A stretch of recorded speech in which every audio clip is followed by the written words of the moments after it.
হিন্দু পুরাণ অনুসারে আষাঢ় মাসের শুক্লপক্ষের এই দিনে জগতের নাথ রথে চড়ে নগর ভ্রমণে বের হন ভক্তদের দেখা দিতে এবং ভগবানের যাত্রা সঙ্গী হিসেবে থাকেন বড় ভাই বলরাম ও ছোট বোন সুভদ্রা।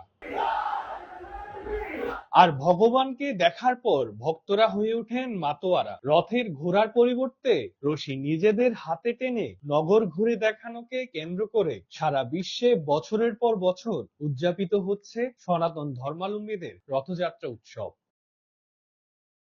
রবিবার নন্দনকানন সহ চট্টগ্রামের বিভিন্ন এলাকায় উদযাপিত হয়েছে রথযাত্রা উৎসব। প্রধান অতিথি হিসেবে উপস্থিত ছিলেন চট্টগ্রাম মহানগর আওয়ামী লীগের সাধারণ সম্পাদক আজম নাসির উদ্দিন। উদ্বোধন করেন চট্টগ্রামস্থ ভারতীয় সহকারী high commissioner doctor Rajiv Ranjan. আমি যেহেতু অনেকক্ষণ যাবৎ আমাদের সনাতন সম্প্রদায়ের ভাই বোনেরা রথযাত্রা शुरू করার জন্য অধীর आग्रह व्यक्त করছে।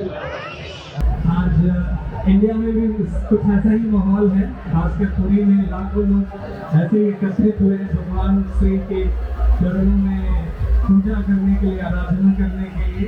সনাতনী ভাবাদর্শে আমরা এই রথযাত্রা উদযাপন করে আসছি।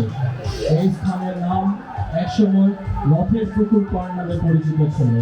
তারই ধারাবাহিকতায় আজকের এই বর্ণাঢ্য আয়োজন।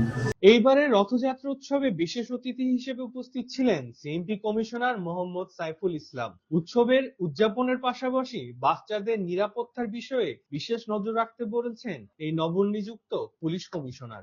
আমরা বাচ্চাদের খেয়াল রাখবো, তাদের কোনো সমস্যা না হয়। এখানে আমাদের মা বোন রয়েছে, তারা যেন কোনো অসুবিধা না পায় সেটা খেয়াল রাখবেন। এদিকে বিকাল থেকে লাখো লাখো ভক্তের পদচারণায় মুখরিত নগরের বিভিন্ন স্থান। অপেক্ষা করছে কবে ঘুরবে রথের চাকা।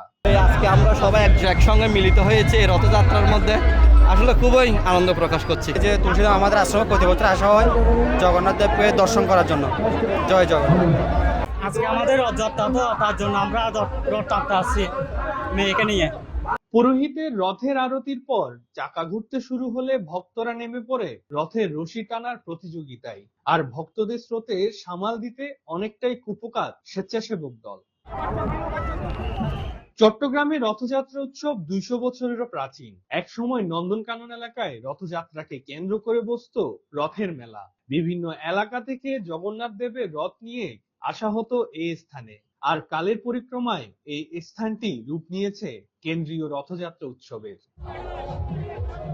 Debashis Chakraborty, C voice 24, Chittagong.